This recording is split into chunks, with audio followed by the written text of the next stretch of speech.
So will Trump find new leverage against Russia or abandon the issue of setting the Russian-Ukrainian war? And what are the main U.S. goals in Operation Southern Spear? This and other topics we will discuss right now. My name is Iryna Uzlova. Today with us is Yuri Rashkin, host of YouTube channel Rashkin Report, Rashkin News, Rashkin Report in English. Yuri, hello, glad to see you. Thank you for joining us. Thank you for having me. A few days ago, U.S. Secretary of State Marco Rubio says that virtually all sanctions against Russia has been exhausted. At the same time, Senator Lindsey Graham says a bill designating Russia as a terrorist state is on the table. So will the U.S. find new ways to pressure to Russian dictator Putin? And can we agree with Rubio that sanctions against Rosneft and Lukoil are already having an effect on Putin's economic war machine? It's very important to see if the sanctions against Lukoil and Rosneft actually take place as they're supposed to in just a week now, or if there's going to be a last-minute phone call from Putin or Lavrov, as we know, who's already looking for ways to meet with Rubio. So I think the expectation is that we know Donald Trump has three stages of decisions. One is press release, second is announcement of date, and third is the follow-through. And right now we're on stage two, and the expectation is that chances are something's going to happen so that Russia gets 2 more weeks, metaphorically speaking or realistically speaking. And I think we also should abandon any hope of reasonableness from this State Department, because I believe yesterday they came out with a new directive saying that as one of the rules that they're now going to look at for when evaluating people who are looking to enter the United States is obesity. So if you're overweight, you might not be now allowed in the United States, according to Marco Rubio. So clearly, we're not using that approach to like sanctions against Russia. Russia can do anything it wants. But I think that Donald Trump is currently losing momentum, desire, ability to do anything about much of anything, as he is absolutely drowning in the Epstein scandal. And yes, there's Venezuela. Yes, he's got his Justice Department and FBI that he's now telling to go ahead and investigate all the people that it sounds like he's been covering up. Because when it sounds like he's like, I'm not going to cover up for you anymore.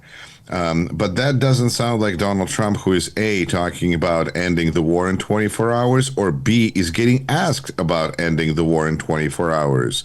Right now, I think that most of the excitement that journalists get is to ask Donald Trump about Epstein and see Donald Trump walk away.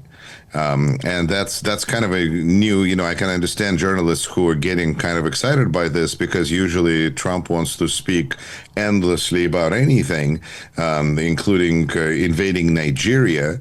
But when it comes to Epstein case, he walks out, he doesn't want to do it. So in that context, asking about Ukraine might be the next question after Epstein. But when the president already left, then what do we have left?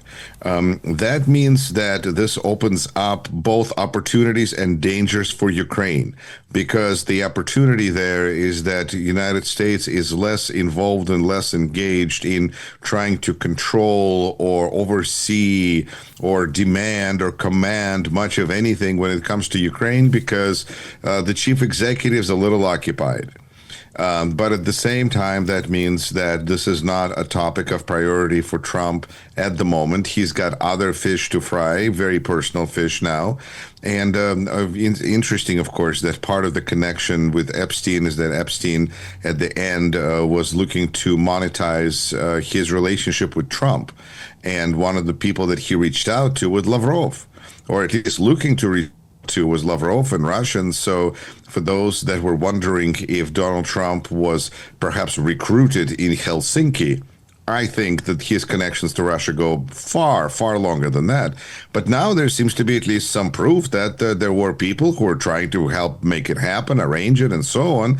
So there's a little bit of evidence in that into that pile. I think in that situation, putting pressure on Russia, I mean, Trump might have to, if things go poorly, right now the House of Representatives is looking to vote on the Epstein case, then publicizing or publishing the documents related to Epstein case. Senate is slated to do that next, and the pressure is growing on Senate to vote to release. And then Donald Trump might be in a situation where he might have to veto it, and then we're going to see some really exciting things happening. This is not time for Trump to put pressure on Putin. He might have to use Putin to escape. I mean, difficult challenges that may lie before him. So I think that Putin is a little bit of a, once again, Trump's parachute. And I think that this means that Ukraine can do whatever it wants, and Putin will do whatever he can. And when Trump said that this is, let's just let boys fight it out in the park, this is potentially due to the fact that this person standing that could have pulled children apart is being, consumed by his own scandal covering pedophilia. But White House, is it Trump, in one voice every day says that Trump is not guilty. And this Epstein case is not about Trump at all. It's all fake and democracy provocation by Democrats. Yes, you're right. It is a provocation from democracy. I think that this is a big problem for Trump, and he acts guiltier than he might even be, which is not helping his case, because so much of what we know about Nixon and other crimes is that the rule there is that it's not the crime, it's the cover-up. In this case, we see a president desperately trying to obfuscate, change topic, look here, look there. You talk about tomahawks, using tomahawks against American cities, or possibly giving them to Ukraine, whatever gets the attention of the Epstein case. And at the end, it just keeps coming back to it, and then he says, well, and this is typical of Donald Trump, because we see that when things happen, he panics and does the wrong thing, and it explains it in such a way that makes no sense. We saw this with COVID. We see this with practically every crisis that envelops this person, is that he tries to explain it in a way like affordability is a hoax by Democrats. Come on, like the prices go up. This is not a hoax by anybody. So he makes it worse actively. And that's part of the situation that we find ourselves in, is that and actually Epstein wrote this in one of the emails, is that when faced with uncertainty, Trump will act even more unpredictably, more irrationally. He's not probably there's a reason why he lost those casinos. He's not a good gambler. Mention about Lavrov really all this week and previous week, but we don't see exactly Lavrov in public, but his text message through different Russian propaganda medias are full of ridiculous statements. Russian Foreign Minister Sergei Lavrov is convinced that Trump was given backdoor reports that disrupted the Putin-Trump meeting in Budapest. Lavrov and other Kremlin officials, however, are convinced that meeting between the American and Russian leaders could still take place in the nearest future or other kind of future. But under what conditions it can be if Russia's demands for Ukraine's de facto capitulation remain unchanged? And Donald Trump doesn't like such Russian capitulation statements. It presumes that given enough time, Russia will achieve its goals, and therefore that's when Lavrov says Russia will be glad to meet with Trump in anywhere, because according to Putin's opinion, this war should have been won in 3 days, and then meeting in Budapest. but it didn't happen. There was no 3 days, there's no 3 years. The war is ongoing, and therefore the delay. It's like there was an old movie that was made during World War II in the Soviet Union that was called At 6 o'clock After the War. And so the point was that you and I, good friends, were going to meet on that bridge after the war at 6 o'clock. And so there was actually even ending when they meet. But the war actually hasn't ended yet in real life. So it was kind of like this political, war fiction kind of a idea. Maybe this is what we're happening here, where Lavrov just announces that 6 p.m. after the war, Putin and Trump shall gather in Budapest and to conduct their sacred mass. But it's also interesting that Lavrov has disappeared because these people are of such advancing age that it really is remarkable that they've lasted as long as they have. Putin has outlived the lifespan of an average Russian male by decades. At the same time, we see that these days, and the President of the United States demonstrates this, if person doesn't exist, it's okay, as long as they are able to continue to send text messages. If they can send tweets, then we know they're alive and they're fine and they can be president of the United States. There's absolutely no problem. Everybody look elsewhere. And of course, Lavrov put himself in a difficult position because he could not walk away from the fact that Russia wants the whole thing. And that means that Trump is not going to have the meeting. And therefore, somebody has to be blamed. And it can't be blamed, this maniacal Putin. So let's blame his horse. I mean, Lavrov. And so this is something that Lavrov got put into position, but he's been in this situation again for decades. So he should be able to handle this kind of rejection on behalf of his boss. Maybe the situation is getting so bad for Russia. It's going into winter. The attacks from Ukrainian drones are getting more and more intense. Russia is burning, and there is less time. And so now when Russia says, or Trump says, we'll give Russia 2 more weeks or until November 21st or whatever, this is as much opportunity for Ukraine as it is an opportunity for Russia to finish something that it couldn't do in 3 days or 3 years. Yes, but we see that not only Putin, Lavrov, and these other representatives of Kremlin regime still think about Trump's Putin meeting, but also about this summit dreams Viktor Orban.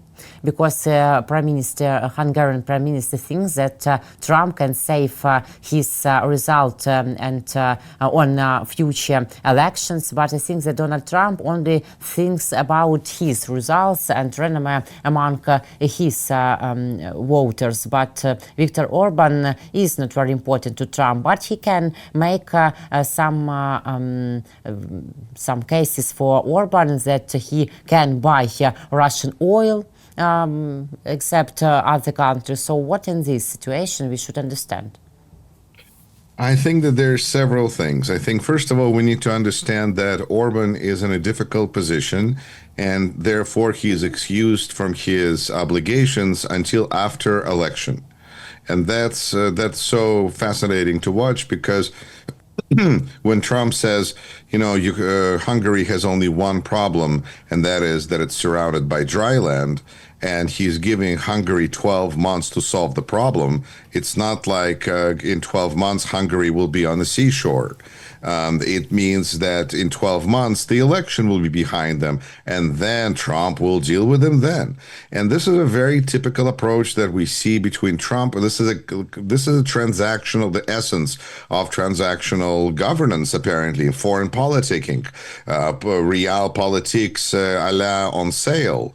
When we see that if you are an ideological ally of this president, then you can get in line of having your country become a client state of United States, which is really not how we used to run things. We used to have allies with whom we had common interests, priorities, values, that whom we trusted. All of that it seems to be gone now. And when Great Britain, I don't know actually who announced it, but Great Britain is no longer sharing intelligence with the United States about what's going on in the Caribbean because they don't consider that to be frankly legal. Then you see that now we are at the state of having clients like China does, like Russia does, and Hungary is very comfortable in this environment, like Belarus could be next, because all these countries that are ruled by people who consider themselves ideological allies of Donald Trump, they expect to get something for their troubles because loyalty doesn't come for free, And Argentina has shown the way by getting $20 billion and then $20 billion more and then winning the election in favor basically of Trump.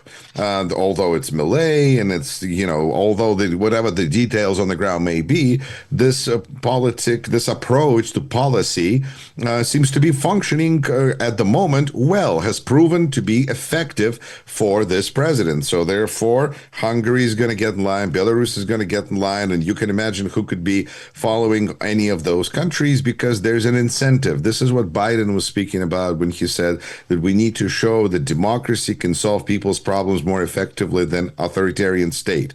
This is how authoritarian state solves problems. From election to get the right people in charge to continue dismantling democracy until the next election. And then you give people a little bit more, you get through another speed bump of an election and you move on, which is why it's so crucial that at the last election in the United States, right here, we saw that this policy, the Trumpism, was rejected because every Republican lost. Basically, I can't think of a single Republican that did well the whole night. So this whole blue tsunami should be a kind of a response to all of these Hungarys and Argentinas and whoever else there might be next. On the night of November 14, the Ukrainian military used long Neptune missiles on targets in the territory of the aggressor country of Russia. This was reported by the President of Ukraine, Volodymyr Zelensky, and General Staff of Ukraine later today. He published Zelensky a post in which he spoke about the report of the Commander-in-Chief of the Armed Forces of Ukraine and several reports of the Commander of the Air Force of the Armed Forces of Ukraine. How effective is the work of powerful Ukrainian weapons on military targets in Russia, straight our status in the eyes of Western allies and the American leader, in particular in the issue of selling us the same tomahawks, for example, and other long-range weapons, and also creates an understanding that Putin is not able to defeat Ukraine on the battlefield, as the Economist writes in a recent major publication, for example, also. I feel that similarly to the United States, only Ukraine can defeat Ukraine, and only United States can defeat United States. Because the inventiveness of Ukrainian people and their ability to come up with new ways and new defenses and drones, an army of drones and new rockets, I believe it has incredible capacity that is yet to be reached. At the same time, we see that politicians all over try to use different events to distract from their problems. And similarly to what we see in the United States, well, not similarly, but in the United States, we see a president who is covering up, essentially is acting like he's covering up pedophilia. And that is, and then after that, anything that is done by this president, by this administration, is viewed as a potential distraction. In Ukraine, I think that Ukraine is battling not only Russia, but also its internal corruption, which is, I think, is admirable that it is battling it, because putting up with it would be worse. And we need to remember that unlike Russia, where you'll have one mafia trying to decide, get victory against another mafia by getting somebody set up and having all sorts of, show trials that mean nothing because everybody's corrupt. In Ukraine, we actually see agency that is fighting corruption, that is being supported by the people, and that's what should be happening because God knows corruption happens anywhere, including right here in the United States. And so the question is not whether the crime occurs, but what is done about crime. And when we see the reports about Neptune or any other rocket and amazing achievements of Ukraine, we need to understand that if these weapons, like there's been a lot of questions about do flamingos really exist, and not the birds in Florida. And I think if those reports turn out to be fake, I can understand, or highly exaggerated, I can understand whether the value in them in terms of fog of war, and God knows our president knows the power of a good press release. But there's also credibility and trust that is eroded if it turns out to be not true.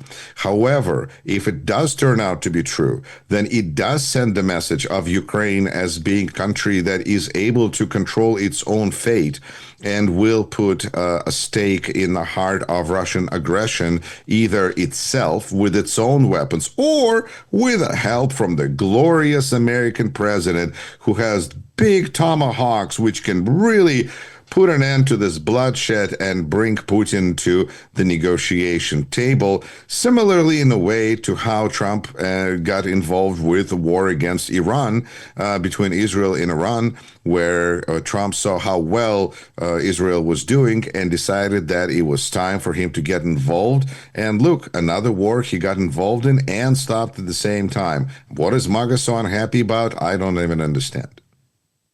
Edward Carr, deputy editor of The Economist, writes that Putin is incapable of defeating Ukraine on the battlefield, and Putin's strategy is failing.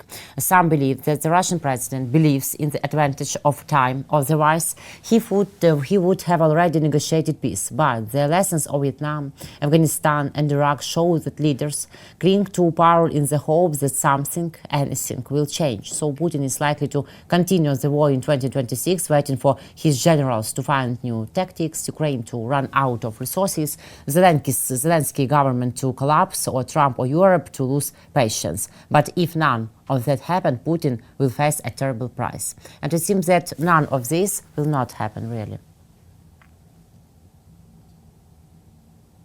What it seems like is that I know that it is kind of unfashionable to say these days, but thanks to Biden, the Ukraine got 3 years of time and a lot of help.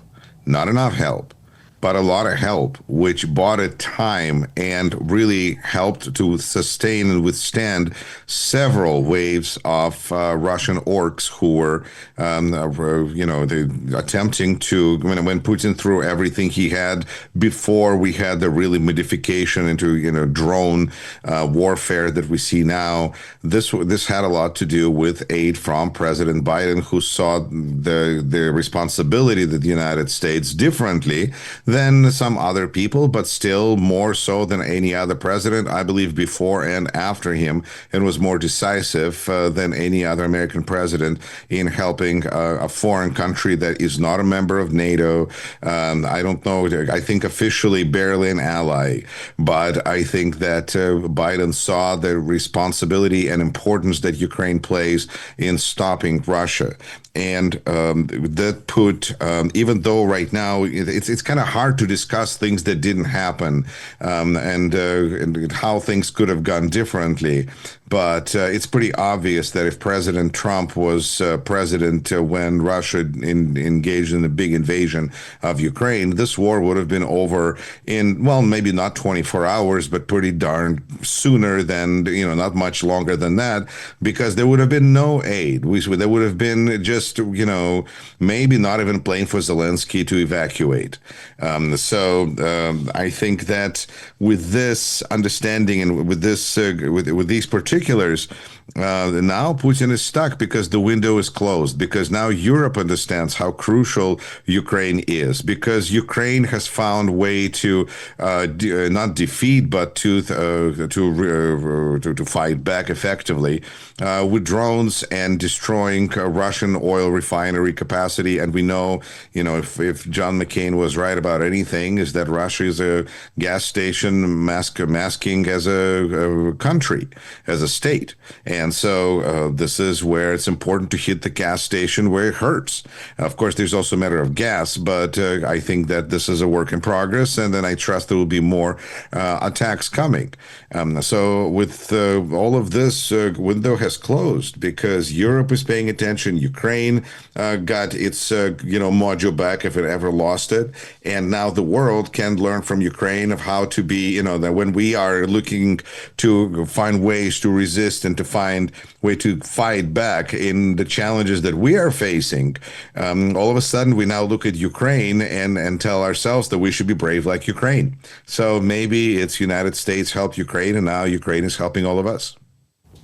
Yes, President Donald Trump has ordered the launch of an operation against drug cartels in the Western Hemisphere. The Department of War has already begun carrying it out, according to a post on X by U.S. Secretary of War Pete Hegseth. Today, I am announcing Operation Thousand Spear, led by Joint Task Force Thousand Spear.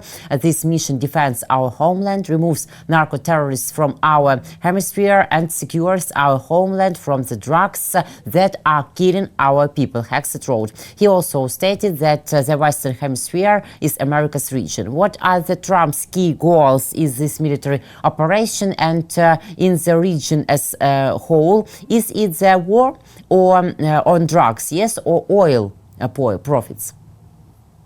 Well, I feel like first, if this really is starting, then I would like to apologize and bring condolences to everyone whose lives and livelihood is going to be affected by this that are not drug cartels, because drug cartels deserve to be destroyed, but we know that there will be a lot of people that will suffer around, and this is going to be, it has to be a legal operation, and it clearly is not going to be one.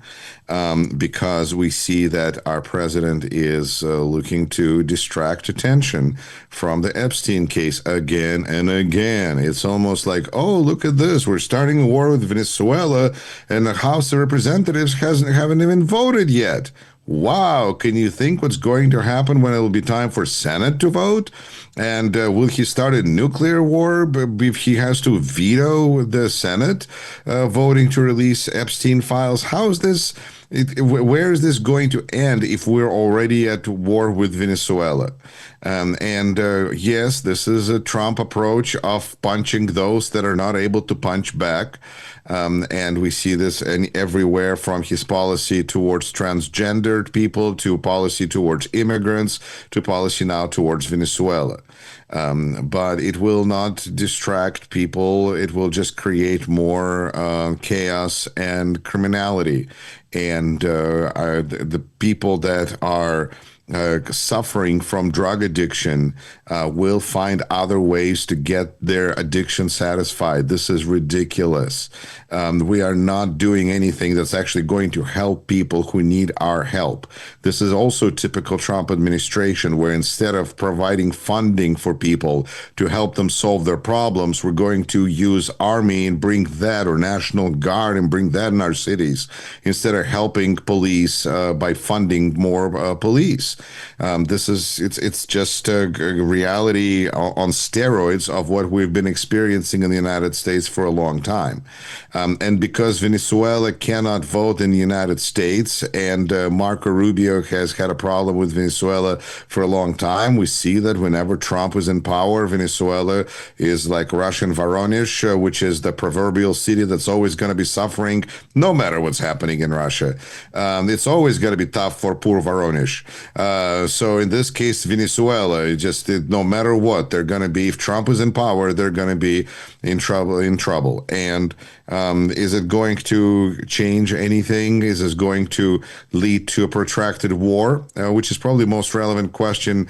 I will say one, it is distracting attention from Ukraine, because one of the great things about peace in the Middle East, whether it exists or, how solid is it, we never know, is that when there is no active war operations, that means that people can pay more attention to Ukraine as the other war, and really bigger war at this point, and always been, than the war, and so the activities in anywhere else in the world. But now, if Venezuela is going to be entering that picture of tragedy and destruction, then that means that we'll be speaking more about Venezuela. And here I am speaking to you, a journalist in Ukraine, about Venezuela. So in a way, this distraction is working. But ultimately, this is not a president who is willing to engage. So far, he has shown that he's not willing to engage in long-term, protracted military activities. He is interested in quick grab and run, dash and roll, dash and run. Grab some, like similarly to how Russia grabbed Crimea when its neighbor's house was on fire.